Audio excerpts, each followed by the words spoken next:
자, 이 책은 100세 시대를 미리 본 사람들의 100년 이야기입니다.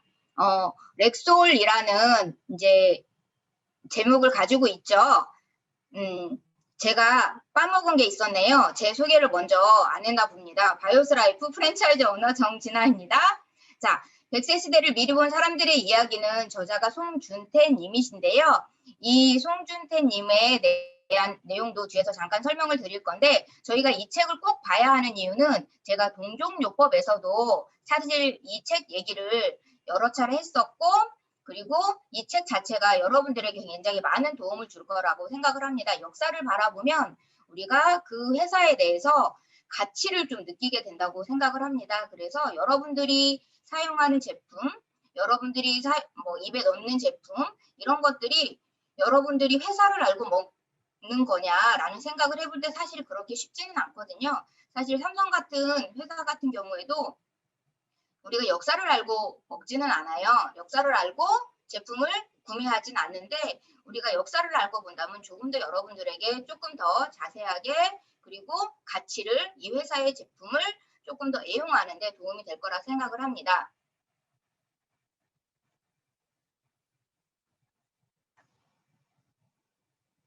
네, 제가 페이지를 좀 왼쪽에 상단에 좀 적어놨는데요. 여러분들이 책을 보실 때 조금 더 이해하기 쉽도록 저희가 말씀을 드리려고요. 해놨습니다. 그러니까 조금 찾아보시면 좋을 것 같고요. 일단 렉솔의 이름에는 킹 오브 올이라는 뜻이 있어요. 그러면 오른쪽에 보시면 킹 오브 올에서 모든 것의 왕이라는 뜻을 가지고 있습니다. 우리가 의사들이나 약사들이 처방을 할 때요, 병원에서 보면 RX라는 표현을 쓰는데, 우리가 그 렉솔 회사에서 이름을 지을 때 킹 오브 올에서 그러면 의사들이 RX를 하니까 RX와 연결해서 기억하기 좋겠구나라는 생각을 해서 것을 사용하게 되었습니다. 자, 그 다음에 저자는 송준태님인데, 이분은 저희 유니크 패밀리의 지금 현재 사업자이시기도 하고요. 민병철 스피킹웍스의 대표자이기도 합니다. 이분은 백혈병에 걸려서 암과의 사투에서 이 제품을, 우리 유니시티 제품을 드시고 살아나셨죠. 그래서 회복하셔서 이 제품이 뭐야? 그러면 나에게 추가로 발생한 이 시간을 어떻게 하면 포기하지 않고 잘 살아낼 수 있을까? 가치 있게 살아낼 수 있을까? 이렇게 생각을 해가지고 지금 시간을 열심히 쪼개서 소중하게 살아가고 있으십니다. 이 송준태 저자님하고 자료들을 같이 도와주시기 위해서 프랑크 스터나드 박사님께서 굉장히 많은 도움을 주셨는데요. 이분은 1965년 약학 박사로 45년 동안 약제사로 근무를 하시면서 마지막은 렉솔 약국에서 약제사로 은퇴를 하셨고요. 지금은 약학 관련 역사 연구 및 수집가로 활동을 하시고, 이분이 수집가로 활동하게 된 계기가 창고에서 발견한 렉솔의 제품으로 인해서 수집을 하게 됐다고 합니다. 현재 미국 약제 저널리스트로 활동하고 계시면서, 이제 제가 밑에 참고로 주소를 써놓은 게 있는데, 이 분의 출판물을 검색할 수 있는 그런 사이트이니까 참고해 보셔도 괜찮을 것 같고요. 왜 렉솔 스토리가 특별한가? 우리가 이 책을 두꺼워서 처음에 이제 앞부분을 좀 보기 하면요, 차례가 쭉 나오는데 그 차례의 첫 번째가 이제 저자 소문 이런 게 나오고 나서 왜 렉솔 스토리가 특별한가라는 따로 이렇게 문구가 되어 있어요. 그 문구에 페이지 26페이지에서 보면 우리가 아틀란티스가 발견이 돼서 거기에서 보면 옛날에 있었던 그 올라온 섬인데 지금이 현재의 물건이어도 특별할 게 없다, 믿을 것 같다 하는 그런 물건들이 있다고 해요. 그래서 그런 거에서 착안을 했어서 예전부터 쭉 해온 마케팅, 예전부터 쭉 해온 여러 가지들의 그런 비즈니스 방법들이 현재에도 전혀 어색하지 않고 현재에도 너무너무 잘 맞고 있고, 그래서 어찌 생각하면 그런 광고나 마케팅계에서는 선두주자가 아니었나 이런 생각들을 해봅니다. 그래서 그런 내용들이 좀 들어있는 게 페이지 26페이지에 나와 있고요. 페이지 33페이지에는 그림에 나와 있는 것처럼 렉솔의 전성기에는 사람들이 있는 곳엔 항상 렉솔 약국이 있었다고 합니다. 그래서 뒤에도 나오겠지만 별칭 모퉁이 약국이라고 합니다. 페이지 34에서 35페이지 보면 100세의 세라핀이라는 분이 이 렉솔 약국에 대해서 이제 기억을 되살리면서 말씀하신 부분이 나오는데요. 이분이 자기 어렸을 때 태어나서 얼마 안 돼서 물놀이를 하고 밤에 열이 나니까 어디론가 부모님이 전화를 하신 거예요.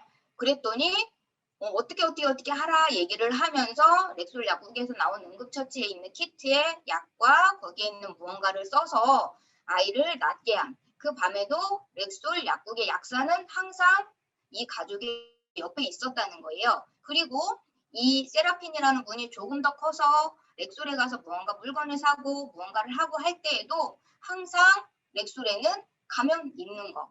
생일 선물을 살 때에도 가면 거기서 물건을 살 수 있는 거. 조금 더 커서 아르바이트를 할 때 렉솔 약국에 가면 아르바이트를 하고 있을 수 있는 거. 또 하나 렉솔에 가면 아는 사람들을 만나니까 조금 더 대화의 장소가 되고 이런 것들에 대해서 일화가 나와 있으니까 여러분들 꼭 좀 읽어보셨으면 좋을 것 같고요. 그래서 항상 렉솔 약국이 인근에 있어서 사람들에게 굉장히 많은 도움을 줬고 그게 참새방앗간처럼 방앗간처럼 그렇게 많이 이용이 됐다.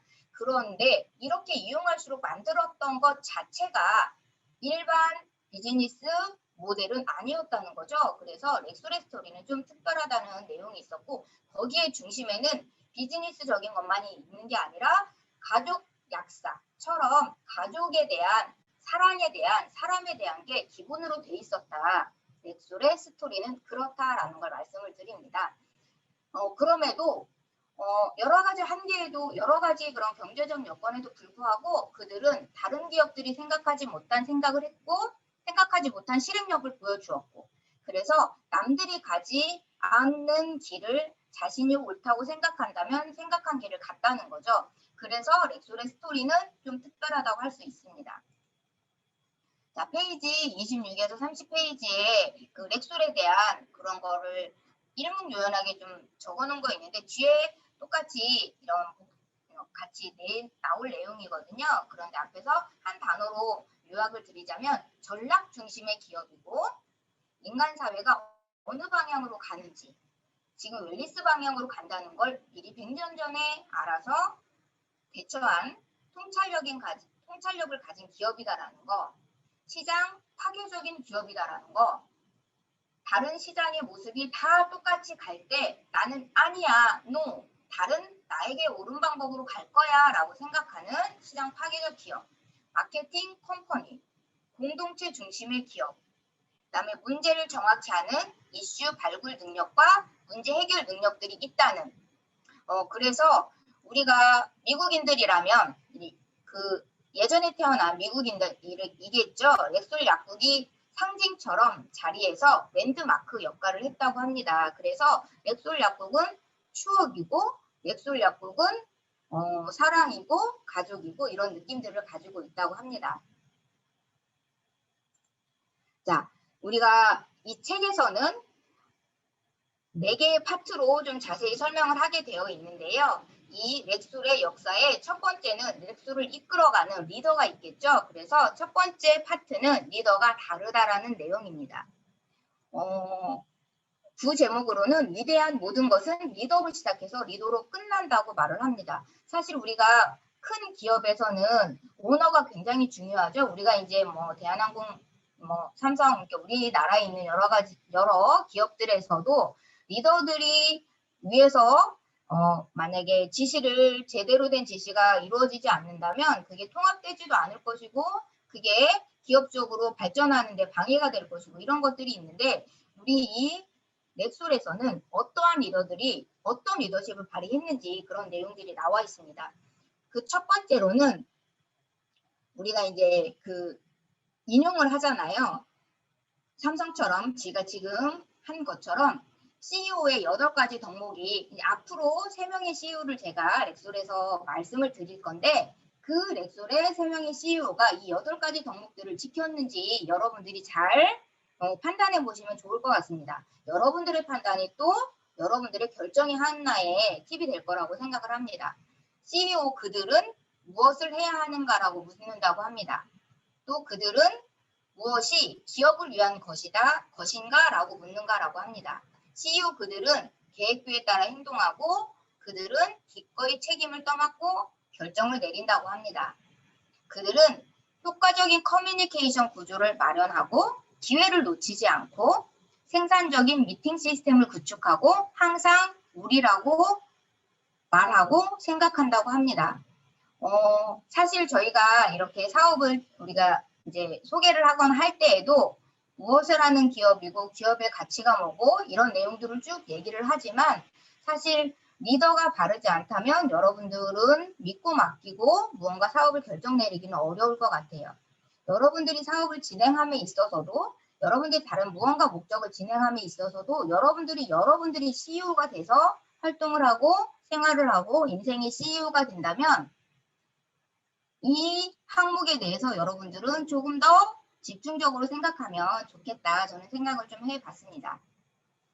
자, 첫 번째 리더는 루이스 리겟이죠.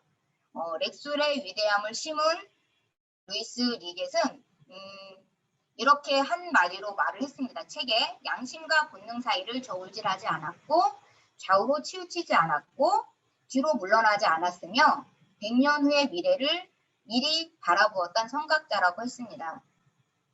여러분들이 이 책을 읽으시면 조금 더 이해가 빠르시겠지만 본인의 책임을 잘 떠안았었고 뒤로 물러나지 않았어요. 이런 내용들이 좀 나오겠습니다. 이분은 14세에 젊은 나이죠. 중학생 나이인데 14세에 친구들하고 같이 이제 그 리겟의 집에 남은 헛간에 공간이 남으니까 체육시설을 마련을 하겠다고 한 거예요. 그래서 막 돈을 친구들끼리 모으고 뭐 가족들에게도 쫄라서 돈을 모았는데 돈이 부족했던 거예요. 그래가지고 어떻게 하지 고민하다가 권투 시합을 열겠다. 그래서 표를 사서 권투 시합을 구경해 와라. 그 돈으로 모자른 체육시설을 완료하겠다. 그런데 그 권투 시합에 올라가서 게임은 누가 했느냐? 본인이 했습니다. 본인이 권투를 해서라도 그것을 마련을 하겠다는 그 일념을 가지고 있었다는 거죠. 14세에. 그리고 16세에는 이제 집이 이제 아버님이 경영하던 게 조금 많이 안 좋아지셔서 본인이 이제 돈을 벌게 나와게 됐습니다. 그래서 첫 번째 사업으로 레모네이드를 판매했는데 사람들이 많이 다니는 곳에 그런 곳에서 레모네이드를 판매를 해서 좀 많이 팔게 됐고요. 18세에는 상점 관리인도 했었고 20세에는 자신의 사업체를 운영했습니다. 사실 우리나라에 20세라고 하면 이제 대학 막 들어갈 나이잖아요. 근데 그때 이제 예전이니까 지금이랑은 다르지만 그만큼 자신의 일을 스스로 개척하는 그런 모습을 가지고 있었다는 거죠. 또 하나는 두통치료제인데 우리가 그 시기에는 다 두통치료제라고 팔았다요. 그런데 PDQ라고 해가지고 거기다 추가적으로 제품을 말로 포장을 한 거예요. 빠른 진통제. 그러면 사람들이 두통치료제를 사 드시겠어요? 빠른 진통제를 사 드시겠어요? 그렇게 말로 하는 마케팅에서도 조금 뛰어났었다는 거고요. 우리 지금 간편도시락 막 팔잖아요. 편의점. 그때 간편도시락을 또 이름을 붙여서 팔아서 뭐 이렇게 아침 못 먹고 뭐 점심 못 먹고 하는 사람들에게 팔아서 되게 사업적 이런 마인드를 이렇게 넓히는 그런 기회를 가졌다고 합니다. 루이스 리겟은 처음에 이제 이 제약과 관련된 것에 하고 연결된 게 1897년 체스턴 켄트사와 협력사의 세일즈맨으로 입사를 했어요. 그래서 입사한 지 얼마 되지 않았는데 영업 총책임자 자리에 오릅니다.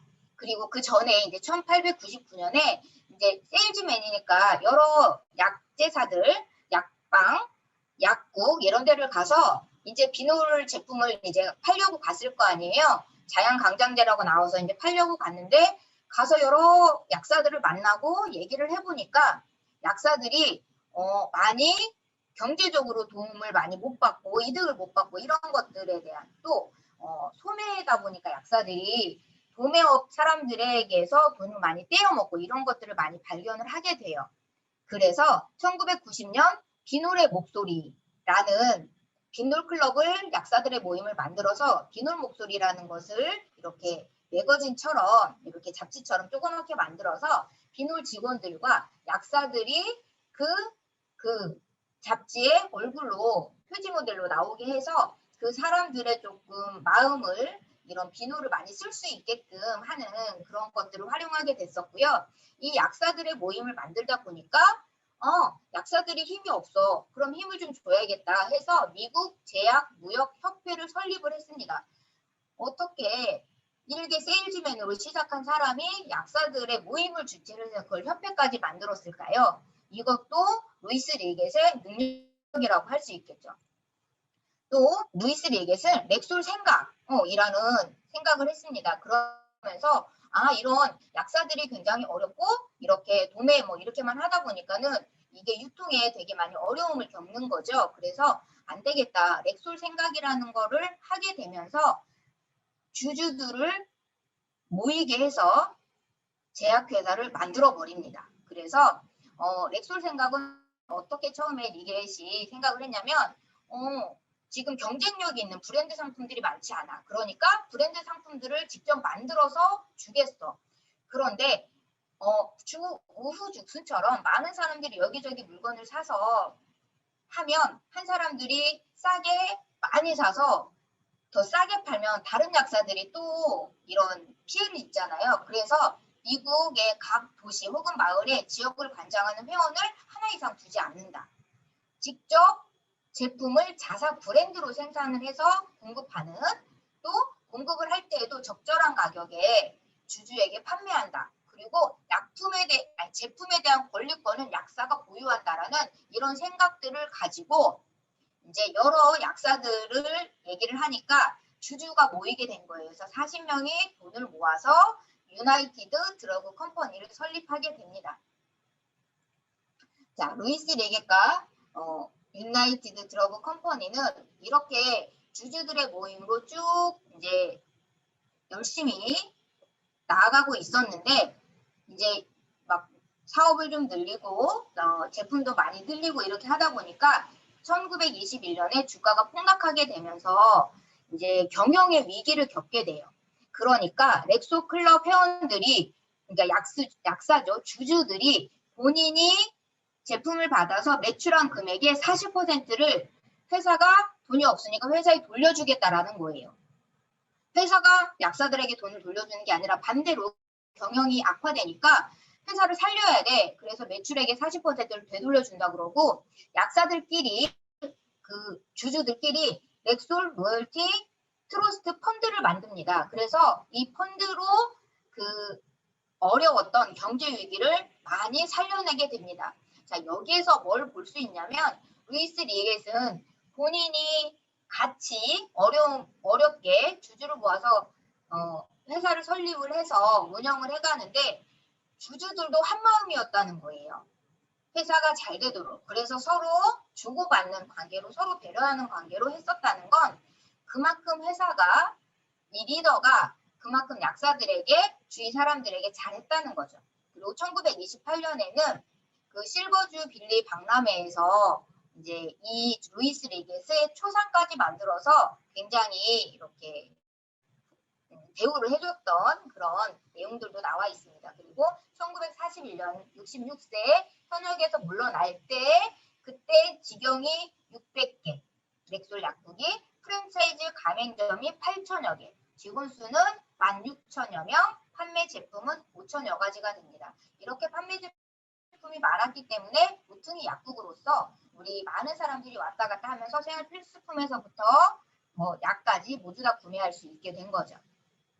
자, 루이스 리겟 이후에 또 한 명의 이제 리더가 있었고요. 그 뒤로 세 번째 저스틴 휘틀록 다트라고 하는 순구사 리더십이었습니다. 이분은 루이스 리겟은 사람을 사랑하고 존중하고 사람에게서 이제 많은 이런 여러 가지 힘을 얻었다고 친다면 저스틴 다트는 굉장히 콤플서처럼 앞으로 나아가는 본인의 의견을 굉장히 많이 따르는 그런 승부사의 리더십을 가지고 있었어요.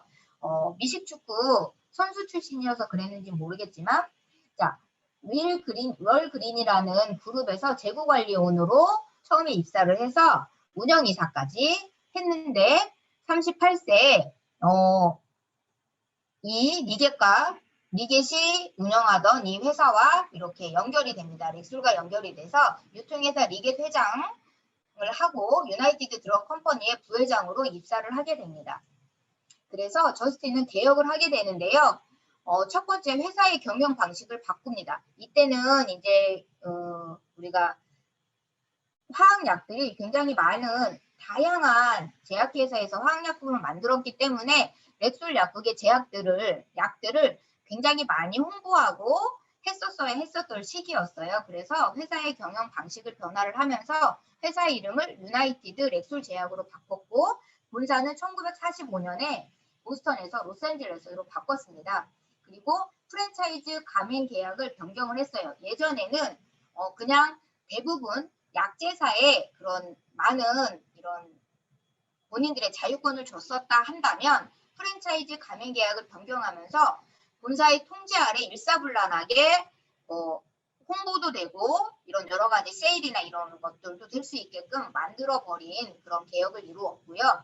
또 이렇게 화면에 그림 위에 보이는 것처럼 대형 체인으로 슈퍼스토어로 해가지고 모퉁이 약국에서 굉장히 크게 만들어는 그런 개혁을 했습니다. 그리고 광고와 홍보를 굉장히 많이 했고요. 렉솔 머니십은 헬리콥터까지 띄워서 제품들을 나르고 또 응급 환자들을 이송하고 하는 것까지 했었기 때문에 지금 생각하면 지금 우리나라가 이런 응급 환자를 실어 나르고 하는 그런 것에서도 헬리콥터를 쓴다고 말이 많잖아요. 이런 것에서 보면 그 시기에 헬리콥터를 썼다는 건 굉장히 큰 개혁적인 일이 아닌가 생각을 합니다. 그런데 이 저스틴 다트에게도 위기가 왔죠.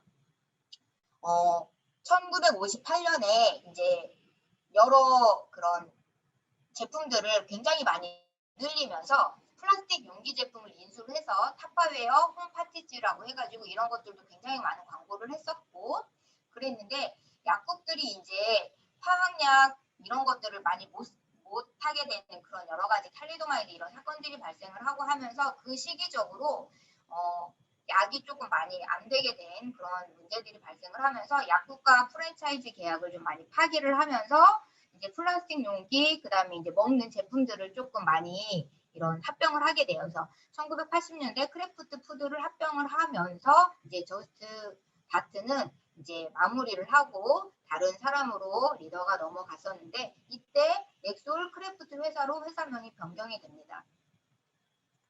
자, 그 다음에는 이제 또 한 명의 이제 리더가 있었고 그 뒤로 칼 드산티스라고 하는 또 한 명의 루이스 리겟 같은 루이스 리겟은 사람을 소중히 생각했던 것처럼 칼 드산티스도 미국의 대형 약국 체인에 이제 소매 약국에서로 입사를 했다가 천연 이런 로션 같은 것을 개발을 하면서 선크림을 로션을 하면서 썬다운 비타민 통신 판매를 만들었던 썬다운을 운영했던 회사인데요. 이제 렉솔이 여러 그런 부피가 커지고 어쩌고 하다 보면서 이제 칼 드산티스가 썬다운하고 렉솔을 합병을 하면 비타민을 팔았었던 약의 기술을 가진 이게 합병이 되면서 굉장히 좋은 그런 시너지 효과를 발생하겠다 싶어서 1985년에 렉솔과 썬다운을 합병을 시킵니다. 그래서 1989년에 렉솔의 독립약국에 비타민 제품 판매를 결정을 하고요. 1990년 렉솔 쇼케이스 인터내셔널의 이름을 바꿔서 유통을 강화를 하게 됩니다. 그리고 1991년에 렉솔 썬다운 비타민 주식회사로 말을 바꾸고 또 렉솔 썬다운 그룹으로서 이제 인수하면서 도약을 하게 되는 계기가 되는 거죠. 이렇게 칼 드산티스, 리겟, 다트까지 3명의 이런 리더들이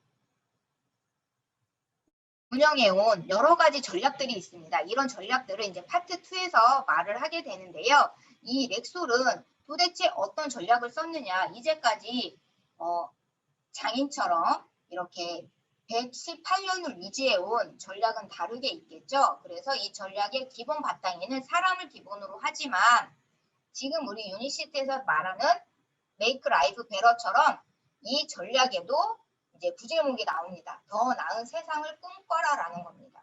자, 현재가 그대로 지나간다면 지금보다 변하는 미래는 없을 거예요. 그래서 렉솔에서는 리겟에서 발생한 렉솔 생각에서 사업 모델의 혁신이 일어납니다. 그런데 렉솔 생각은 리겟이 처음 생각을 할 때 이런 여러 가지 것들을 앞에서도 말씀을 드렸지만 여러 가지 것들이 다 복합된 거였는데 그때 첫 번째 지역 약사들이 소매를 하기 때문에 외로웠어요. 여행도 못 가요. 약국을 다 지켜야 돼요. 그래서 돈도 잘 안 돼요. 이런 여러 가지 것들에 대한 외로움을 리겟은 발견을 했습니다. 그리고 신뢰할 수 있는 약품 제조사가 부재했어요. 임상 연구를 하지도 않았고 그냥 만병통치약이야 뭐 이렇게 해가지고 약들이 이런 광고들을 하다 보니까는 믿을 수 있는 제품이 아니었을 수도 있다는 거죠. 그리고 아까도 말씀드린 것처럼 중간 도매상들로 인해서 약사들은 돈을 많이 벌지를 못했어요. 수익이 계속 감소되고 중간 도매상이 조금 뭐 장난이라도 하라 치면 약사들은 조금 더 많이 힘들어졌겠죠. 그래서 이런 렉솔 생각 이런 게 같이 들어가 있습니다. 그리고 한 옆에 약국이 할인을 하면 그 옆에도 따라하잖아요. 사실 우리도 뭐 시장이나 가게나 이런 게 가다 보면 할인을 계속 경쟁적으로 하다 보면 휴대폰 시장도 지금 그렇게 할인을 경쟁적으로 하다 보니까 되게 많이 좀 내려가는데 그래서 약제사들이 긴장, 소득 불안정 이런 것들로 인해서 전체적으로 이런 것들을 전부 다 혁신해보자 이런 생각들을 리겟이 하게 됐죠. 그래서 이 렉솔 생각에서 비롯한 것이 전략을 바꾸는 하나의 계기가 됩니다. 첫 번째 렉솔 생각은 오로지 주주인 에이전트를 위해서 경쟁력 있는 브랜드 상품을 제조한다라고 합니다. 우리 동종요법의 약의 이름은 레메디라고 하잖아요. 그때 렉솔 레메디라는 명칭을 붙여서 고품질의 생산 라인을 만듭니다. 그래서 이 고품질의 생산 라인에서는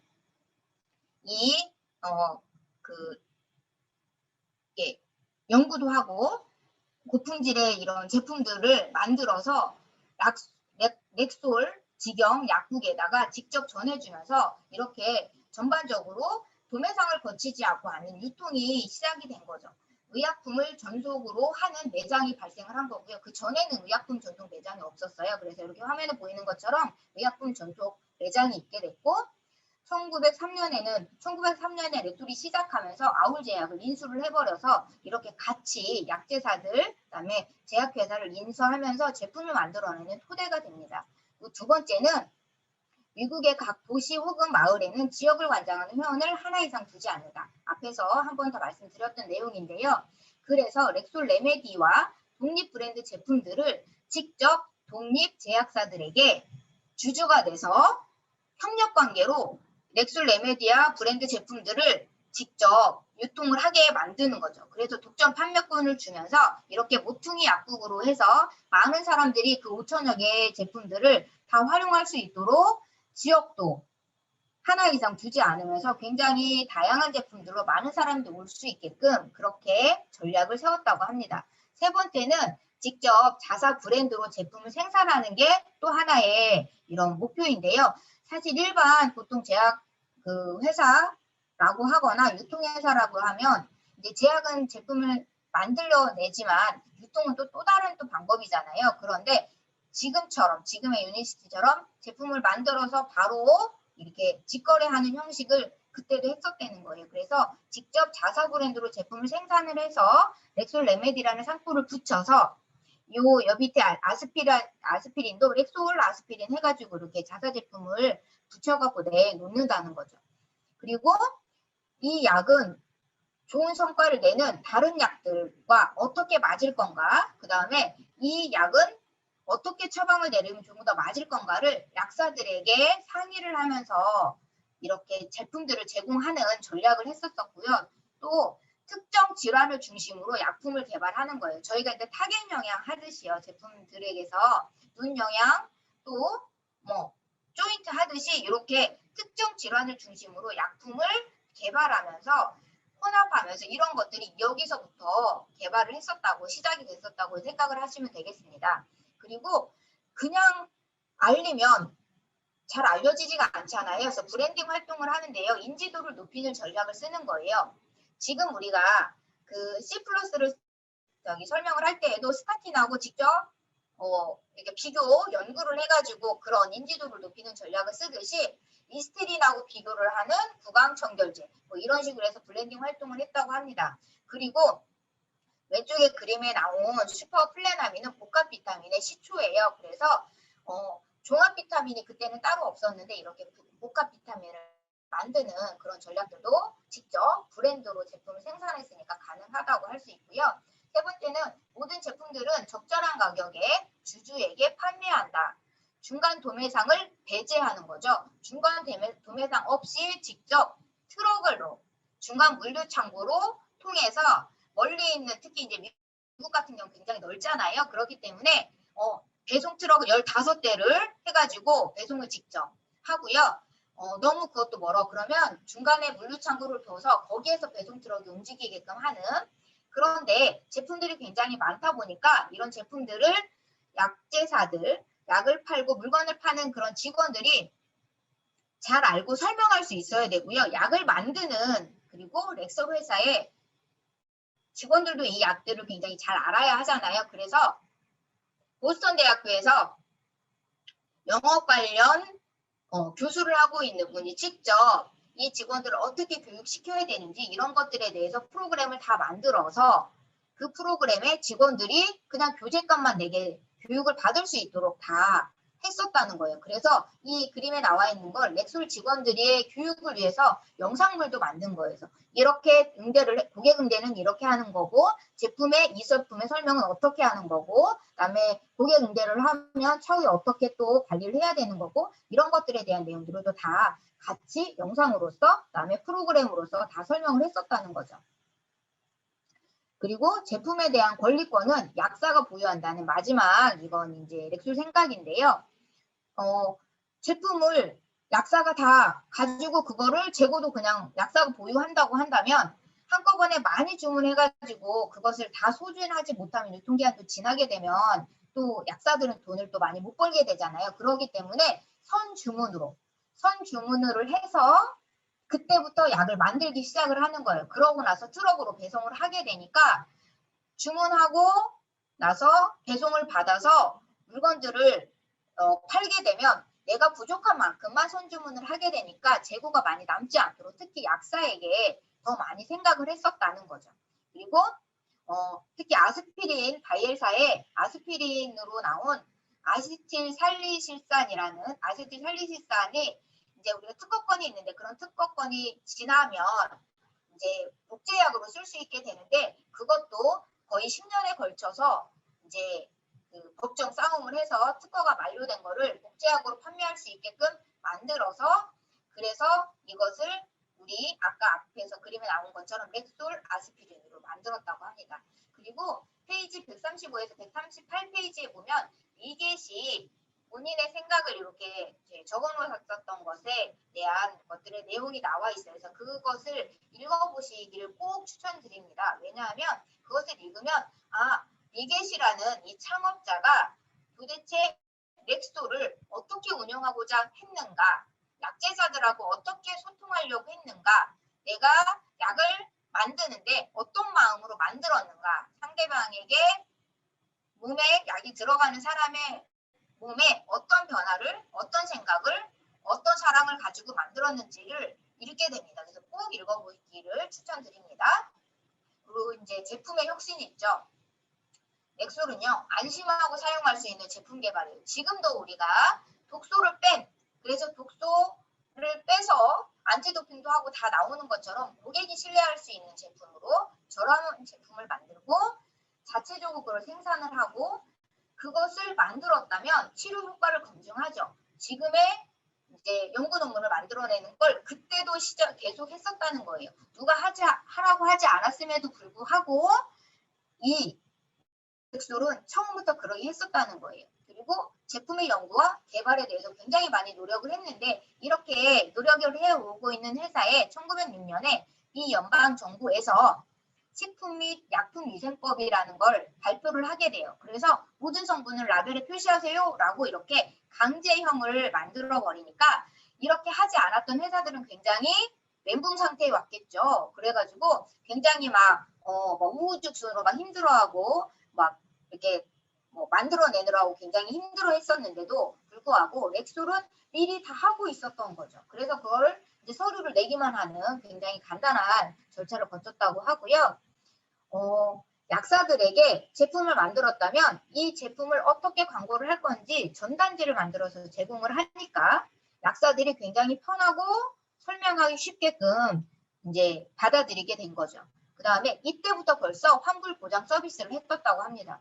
우리나라에 사실 환불 보장 서비스 들어온 지가 사실 몇십 년 안 됐을 건데요.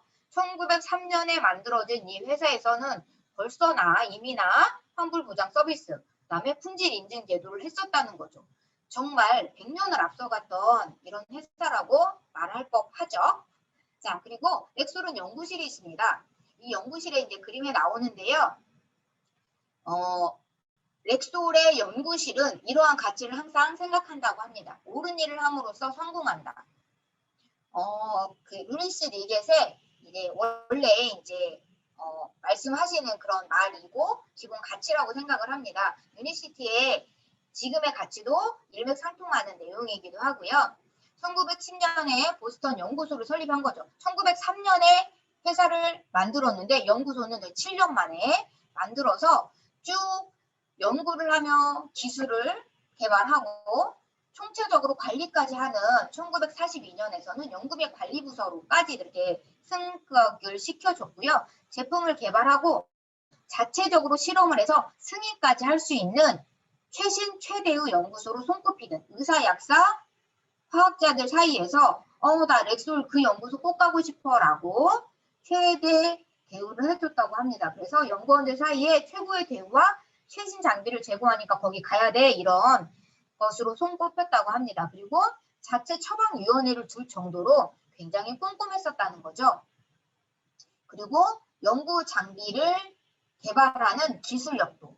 사실 우리가 뭔가를 만들어내려면 그 만들어내는 그 기계들이 또 특별한 또 이런 기술력이 있어야 하거든요. 그런데 1903년에 비타민 A 농축기를 만들었는데 이게 그 전에 나왔던 비타민 농축기는 거의 그 오류율이 굉장히 높았겠는데 그 오류율을 10% 이내로 줄였던, 그러니까 원래 오류율보다 10% 이내로 줄였던 그런 내용들이 있어서 사실 이 연구실에서는 약만 어떻게 만들까가 아니라 그 제품에서 식품에서 추출하는 기술을 하기 위한, 농축을 하기 위한 그 여러 가지 장비들 자체도 개발을 했기 때문에 기술력이 특별하다고 더 할 수가 있습니다. 그리고 동종요법 천연 비타민으로 이제 넘어가게 되는데요. 이 렉솔이 1905년 정도부터 그때부터 이제 그 비타민 그런 이제 천연 제품으로 해서 대구 관유로 해가지고 이제 비타민 D를 만들어 썼었는데요. 1936년에는 이제 분야별 선임 소장의 의학 박사를 고용을 하면서 어떻게 하면 치료 효과를 높이고 성분에 관한 연구를 조금 더 하고 사용 설명서나 이런 것이 정확하게 할 수 있는 건지를 의학 박사를 통해서 이렇게 책임지도록 하면서 약에 대한 부작용들이 좀 생기는 그런 시기가 되면서 부작용을 최소화할 수 있는 동종요법 천연약품을 개발하자. 그런 이제 이런 사회적인 그런 문제들이 발생을 했을 때 그 도움이 굉장히 많이 됐고 굉장히 많이 약제사들하고 다니면서 약을 많이 팔았던 그 제약회사에서 그 커다란 이득을 버리고 천연으로 정말 돌아섰다는 건 이거는 정말 상상할 수 없는 거예요. 현대가 조선을 버리고 자동차를 버리고 다른 걸 간다는 건 말이 안 되는 것처럼요. 그래서 사실 그렇게 큰 결심을 했다라는 건 앞에서 설명드린 것처럼 리더의 역할이 굉장히 컸다라고 이해하시면 좋겠고 1905년에 이제 천연약품 아까 제가 말씀드린 것처럼 비타민 D를 생산했었고 1923년엔 트리플 비타민, 천연철분 이렇게까지 판매를 했었고 1931년에는 퓨어테스트라고 해서 대구 관유에서 나온 것으로 조금 더 이제 제품들을 업그레이드하는 이런 계속 쭉 이런 미션들을 해왔었었는데 이제 이런 것들에 대한 기본 바탕이 되는 건 1910년도에 대규모 농장을 만들어서 특히 이제 강력회 농장을 만들어서 제품의 원료를 재배할 수 있는 시스템을 처음부터 이미 만들었었다. 그래서 천연으로 동종요법 치료제를 만들려고 하는 그런 전략적인 기반을 갖추기에 이미나 준비를 하고 있었다라는 것들을 여러분들이 생각을 한다면 정말 미래를 내다보는 기업이다라고 생각을 하실 수가 있겠고요. 또 하나는 유통의 혁신이죠. 자, 우리 지금 현재 유통의 독점적 판매 채널이 네트워크 마케팅 모델이잖아요. 그래서 우리가 이제 그 약제사들한테도 줬음에도 불구하고 여러 가지 것들에 대한 이런 문제들이 발생을 하니까 2000년 로얄 루미코에 인수가 되면서 로얄 루미코에서 그 유아들의 전용 그런 그 라인을 제품을 확보를 할 수가 있었고 제품의 어떤 것들에 대한 그 라인에 들어간 그런 능력들 있잖아요. 제품 전략들 이런 것들에 대한 다양성을 확보하게 됐었고 또 2001년에는 이제 로얄 루미코에서 엔리치까지 같이 합병을 하면서 이제 엔리치와 넥솔이 같이 합병이 되면서 허브를 캡슐화한 엔리치까지 이제 3개 그래서 루미코가 정맥 주사에도 굉장히 탁월했다고 해요. 그래서 정맥 주사 그다음에 유아 라인 그다음에 엔리치의 허브 라인 여기 천연 비타민 라인까지 해가지고 정말 어떤 회사도 범접할 수 없는 커다란 회사들이 이렇게 다 합병을 하게 되면서 유통의 혁신을 네트워크 마케팅으로 하게 되죠. 그래서 2001년에 우리나라에 이렇게 유니시티라는 이름으로 오게 되는 거죠. 그런데 이렇게 유통도 리더도 전략도 이렇게 했는데 마케팅을 안 하면 좀 어렵죠. 그런데 정말 저는 이 책을 보면서 루이스 리겟이 정말 대단하다. 이건 마케팅의 천재야, 신이야 라는 생각을 정말 많이 했거든요. 전략도 중요하고 리더십도 중요하지만 마케팅이 없다면 정말 이런 붕어 없는 붕어빵이라고 해야 하나요? 근데 이런 거예요. 그래서 도대체 마케팅이 어떻게 되는지 그 예전의 마케팅이 현재에도 정말 먹힐까? 저는 기존의 마케팅 정말 아까 아틀란티스를 말을 하면서 생각했던 것처럼 그때 마케팅이 지금을 우리나라의 마케팅하고 정말 손색 없이 똑같은 거예요. PPL에서부터. 그래서 기존의 틀을 깨는 거에서부터 마케팅을 시작했다고 합니다. 말씀을 드려볼게요. 이제 브랜드 마케팅인데요. 그 브랜드에는 진정성이 있어야 돼요. 아까도 말했던 것처럼 신뢰를 해야 하잖아요. 그래서 이 제품에 믿음이 가야 물건을 사는 거예요. 그래서 이 제품의 브랜드 진정성을 나타내려고 사실 예전에 우리나라에서는 2000년대 초반, 2000년대 그 이전까지만 하더라도 그랬었어요. 물건을 이제 뭐 무슨 설명서 뭐 이렇게 하면서 물건을 광고를 했단 말이죠. 그런데 어느 순간 삼성은 사람을 사랑합니다. 삼성은 뭐 제품을 업니다 하면서 마인드를 이렇게 찌르는 그런 마케팅을 했었단 말이죠. 그런데 여기는 그 이전부터 브랜드 마케팅에 마음을 담았다는 거예요. 진정성이 있었다는 거예요. 자, 왼쪽에 나와 있는 그림이 뭐냐면 처음에 첫날에 R이 와요. 둘째 날에는 E가 와요. 셋째 날에는 X가 와요. 이게 선전이 이렇게 되는 거예요.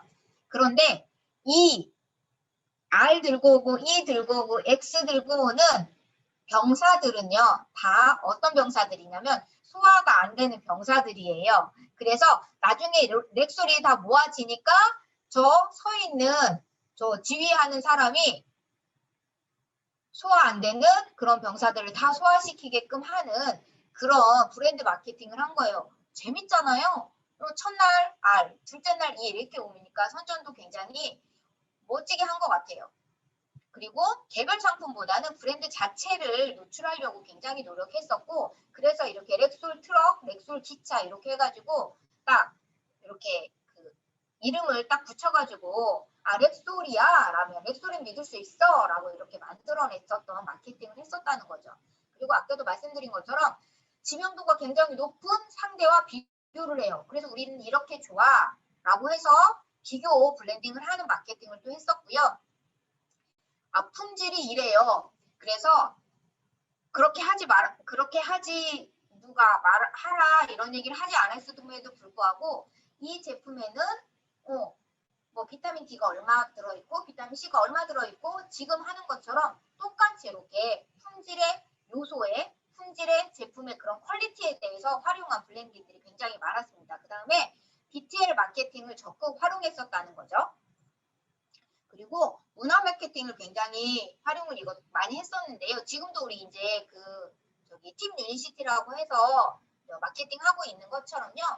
문화 마케팅을 그래미상을 후원을 해가지고 그래미상을 후원하면서 또 여기 음반 나와 있는 것처럼 음반을 제작해서 굉장히 유명 음악들을 하나의 음반으로 제작하는 그런 역할도 했었고 공중 의료 지원을 한 거예요. 그래서 그 공중 의료 지원이 저 렉솔 머니십을 활용을 한 거예요. 그래서 정말 이렇게 필요한데 도움을 못 받는 사람들에게 그 렉솔 헬리콥터가 가서 지원을 해주는. 그리고 스페이스 마케팅이라고 해서 그 공간 마케팅이잖아요. 그래서 로스앤젤레스에 굉장히 큰 이렇게 매장을 오픈을 하면서요. 그 매장 오픈하면서 오른쪽 맨 끝에 그림이 줄 서 있는 그림이에요. 매장에 들어가기 위해서 줄 서 있는 거예요. 사람들이 이렇게 굉장히 많이 모이는 그리고 공간 마케팅을 활용했었다는 거고요. 영국 왕이 캐나다를 방문했을 때 이제 미국과 캐나다가 붙어 있잖아요. 그러다 보니까 이제 방문 기념 주화를 발행을 해가지고 이제 영국에도 굉장히 많은 그 렉솔 약국들이 가 있어서 그렇게 방문을 기념하는 그런 기념주화도 발행을 했었고 여기 가운데 그림에는요 열기구에 이게 그래서 보스턴에 열기구를 띄워가지고 열기구에 렉솔 이렇게 이름 붙여가지고 이런 마케팅을 했었다는 정말 대단하지 않아요? 저는 상상도 못했어요. 마케팅을 이렇게 할 수 있었다는 건 정말 시대를 뛰어넘는 것 같아요. 또 하나는 인쇄 매체 광고, 매거진 광고, 라디오 광고, TV 광고들을 통해서 굉장히 유명한 배우들이나 연기자들이나 이런 코미디언들이나 이런 분들이 활동을 하게 했었고요. 인쇄 매체는 처음에 렉솔 생각을 그러니까 비놀 광고를 만드는 것처럼 루이스 레깃이 굉장히 말로 무언가를 만들어내는 것에 굉장히 탁월했었던 거예요. 그래서 렉솔 애드밴티지, 렉솔 뉴스, 렉솔 매거진 이런 것들을 만들어서 직접 홍보하는 것을 놓치지 않았고요. 왼쪽 맨 아래는 렉솔 뉴스예요. 거기에 이제 이런 그림들을 삽입을 해서 컬러로 그것도 매거진을 했었고요. 또 하나는 렉솔 매거진에는 그 지미 듀란티, 엘리자베스 테일러, 프레더릭 마치 이렇게 이런 배우들, 유명 배우들이 렉솔 매거진에 나오게 되는 거죠. 그러니까 굉장히 인지도가 높아지게 되는 거고요. 라디오 광고에서는 필 해리스, 알리스 페이쇼, 지미 듀란트 쇼, 아모와 앤디 이런 코미디언들에서 이렇게 라디오 광고를 하게 되고요. TV 광고에서는 여기 그 오른쪽에 나와 있는 분이요. 가운데 렉솔 마크가 있어요. 명찰 달고 있어요. 명찰 달고 이렇게 미키 룬이라는 분이 명찰을 달고 광고에 나와가지고 이렇게 TV 광고에도 또 활용되는 피노키오 광고에 이렇게 활용되는 이런 것들을 하고 있었던 거죠. 지금 생각하면 사실 직접 광고잖아요. 그래서 이런 것들을 일찍부터 하고 있었다는 것에 정말 대단하다고 느끼고요. 그다음에 판촉 마케팅이에요. 자기 이제 브랜드 전략을 하잖아요. 자가 브랜드라고 렉솔 제약 이렇게 해가지고 하면서 1센트 세일이 굉장히 유명했다고 해요. 그걸 이제 라디오 광고, TV 광고도 굉장히 많이 했는데 하나의 제품을 원 가격에 사면 하나를 더 사면 그때는 추가한 제품 1센트를 주는 거예요. 그러니까 원래 제품 가격 플러스 1센트를 내면 제품이 2개가 가는 거죠. 그다음에 사은품 경품 행사도 해요. 왼쪽에 그림에 나오는 거는 자동차 사은 경품 행사를 한 거예요. 그래서 그 자동차 그림이 있잖아요. 그래서 이런 사은 행사도 그때 이미는 하고 있었고요. 그다음에 토킹팬이라고 해서 생방송 광고 멘트로 지금 언제부터 1센트 광고를 1센트 세일을 합니다. 우리 여러분 1센트 1센트 세일에 여러분들 많은 참고해 주시기 바랍니다. 이렇게 TV에 나와서 이렇게 광고 중간에 생방송 광고 멘트로 해가지고 아나운서가 직접 나와서 이렇게 말을 했었다는 거고요. 약국 자체별로는 이렇게 자체적으로 판촉을 하는데요. 그 판촉 문구에 당신은 상상할 수 있습니까? 이러이러한 제품들을 이렇게 멘트를 했고요. 건강이 불확실할 때 품질은 결코 비싼 것이 아닙니다. 지금 사실 우리가 제품을 소비를 할 때 어떤 분들이 처음 제품을 시작할 때 이거는 다른 것보다 비싸요 이렇게 표현을 많이 하시잖아요. 그런데 우리가 지금 그분들에게 어떻게 말씀드려요? 다릅니다. 여러분들이 이거 먹고 나아진다면 그때는 비싸다고 말할 수 없습니다라고 하잖아요. 그런 것처럼 정말 제품이 확실하기 때문에 품질에 비교를 하자면 정말 비싼 건 아니다라고 표현을 하는 거죠.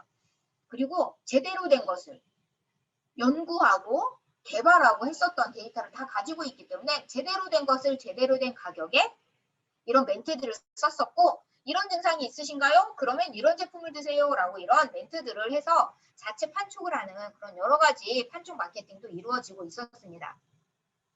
자, 그 다음에 이제 네 번째 파트예요. 이 네 번째 파트는 로열티가 다르다는 건데요.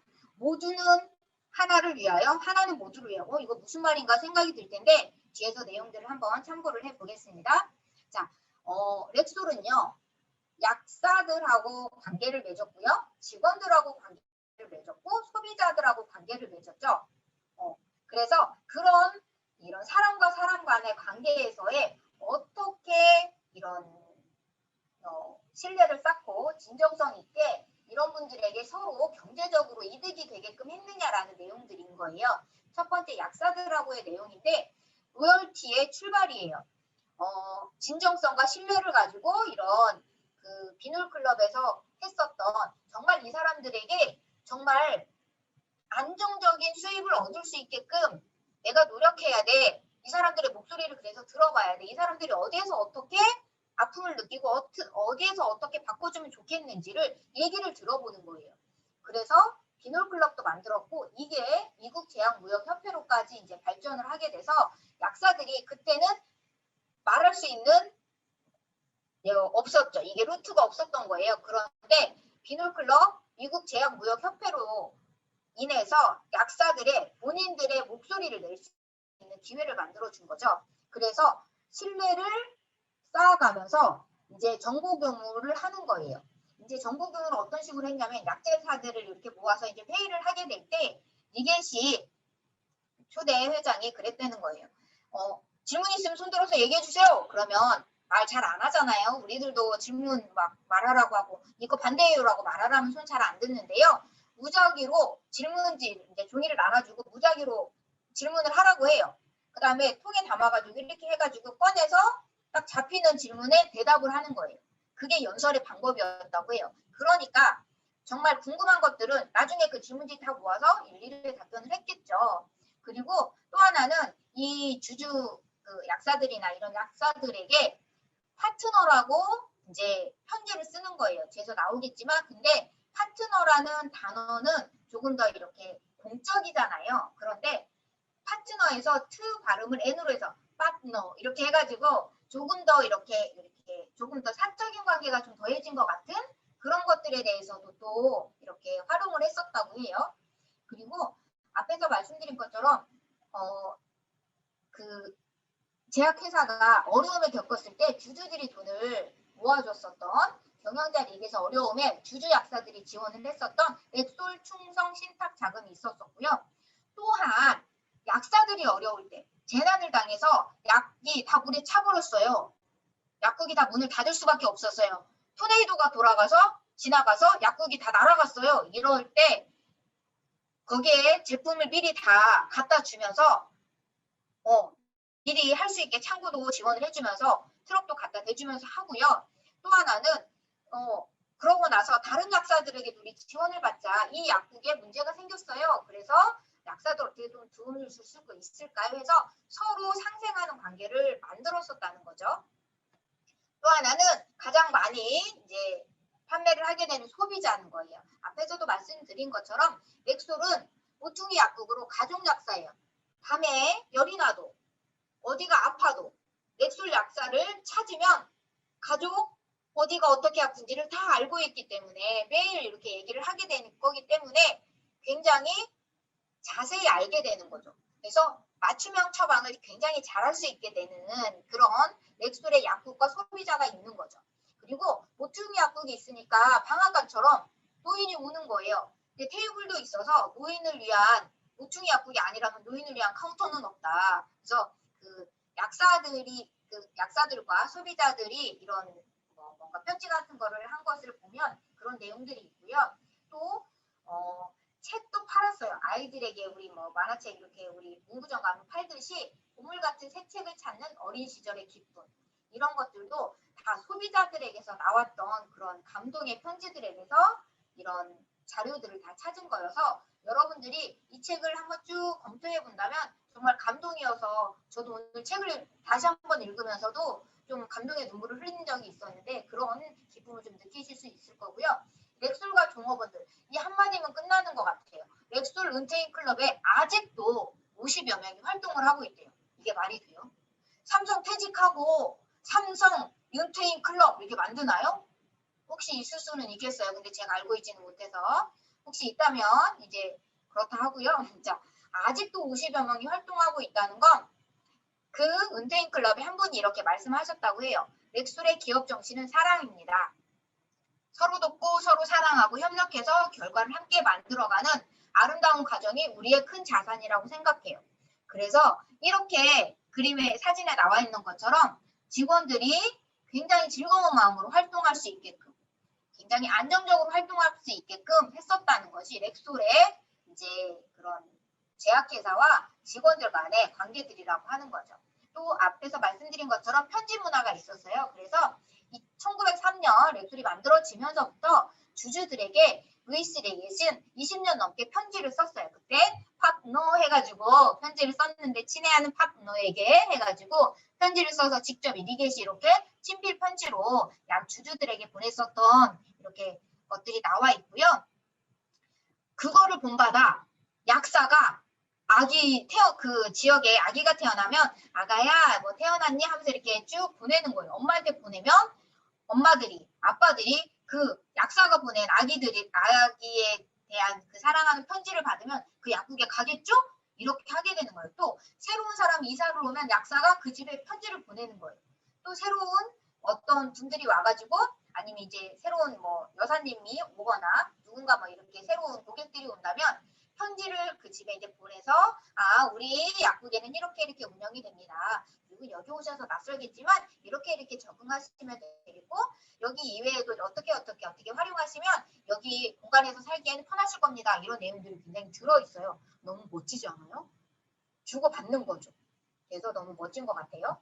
자, 거의 마지막인데요. 렉솔의 꿈, 유니시티의 꿈입니다. 그 렉솔은요. 루이스 리겟의 창업자에서부터 다트, 드산테이스까지 해가지고 쭉 이렇게 우리에게 지금 꿈을 심어주면서 메이크 라이프 베러를 이렇게 생각을 하게 하는데요.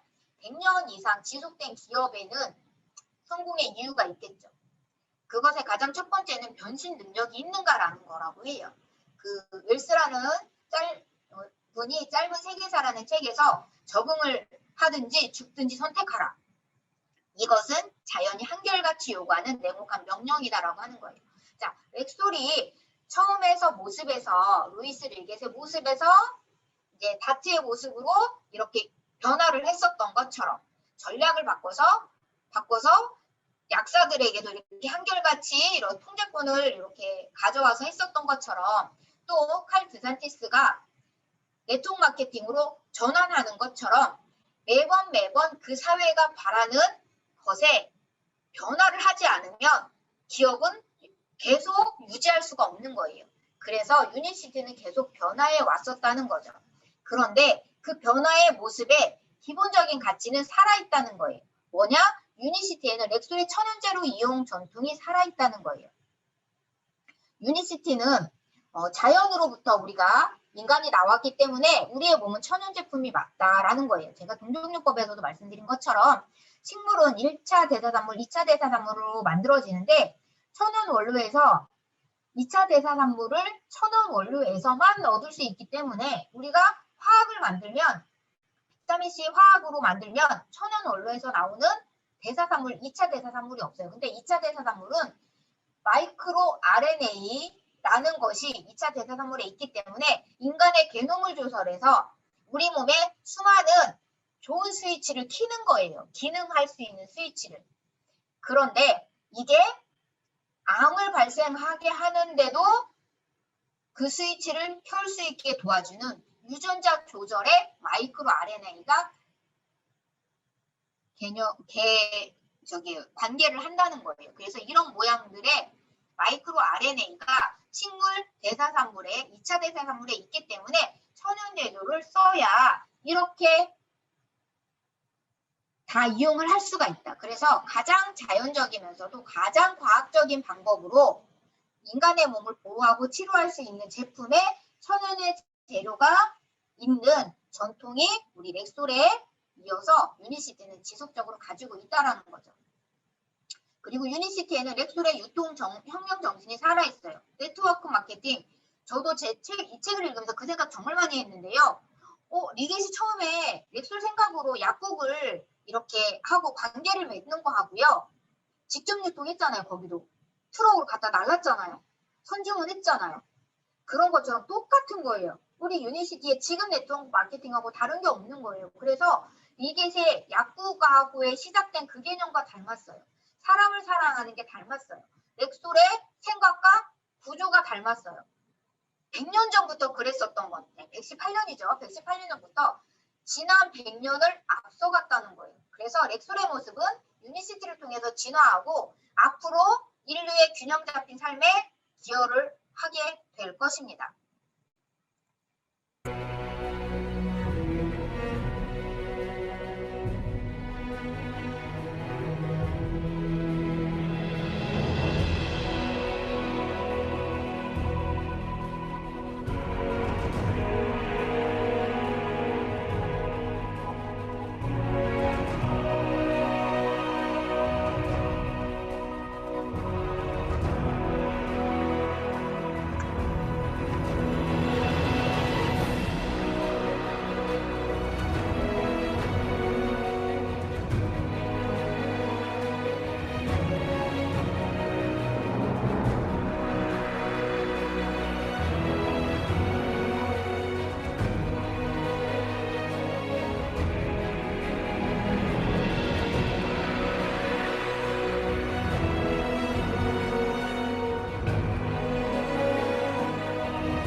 제가 찍은 렉솔 스토리 어떠셨어요?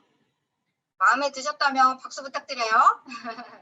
자, 우리가 이렇게 제가 이제까지 쭉 설명드린 렉솔의 스토리를 제가 책에 나와 있는 걸 다 찍었었던 거기 때문에 여러분들이 한번 그림으로만 보더라도 저희 말이 좀 떠오르면서 좀 이해되시기 좀 쉬웠으리라 생각을 합니다. 또 그러길 바라고 제가 이렇게 만들었기 때문에 여러분들이 좀 집중하는 데 좀 도움이 됐었으면 좋겠다 생각을 하고요. 마지막으로 100세 시대를 미리 본 사람들의 100년 이야기, 그 저자 송준태님의 렉술에 대한 이야기를 저는 마지막으로 이렇게 말을 하고 싶습니다. 렉술의 기업 정신을 실천하는 유니시티.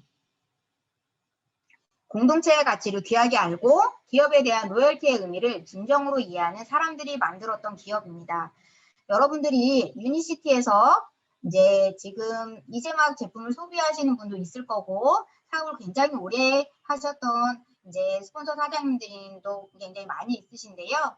사실 우리가 사람으로서 하는 이런 기업이고 그 공동체의 가치를 정말 이렇게 시스템 안에서 여러분들이 많이 알게 된다면 여러분들의 개인적인 가치도 올라갈 것이고 개인적인 건강도 올라갈 것이고 여러분들의 경제적인 부분도 굉장히 해피해질 거라고 저는 생각을 합니다. 그래서 이런 모든 것을 꿈꾸는 메이크 라이프 베러를 주장하고 외치는 이 유니시티를 많이 사랑하게끔 되시리라 저는 믿어 의심치 않습니다. 그리고 마지막으로 제가 이 부족한 강의를 하게끔 저에게 이렇게 자리를 마련해 주신 이초원 스폰서님, 이호섭 스폰서님, 그다음에 김주민 스폰서님, 유라금 스폰서님 저에게 많은 이런 가치를 알려주시고 이렇게 유니시티를 사랑하게 더 만들어주는 기회를 주셔서 정말 감사드리고요. 저 이렇게 짧은 소견으로 여러분들에게 이렇게 말씀을 드렸으나 여러분들은 저보다 이 책을 읽으신다면 더 많은 가치를 찾으실 거라고 생각을 합니다. 그림으로서 기억하는, 사진으로서 기억하고 영상으로서 기억하는, 제품으로 기억하는, 내 몸이 기억하는 유니시티이기를 바라면서 마지막으로 인사드리고 강의를 마치겠습니다. 감사합니다.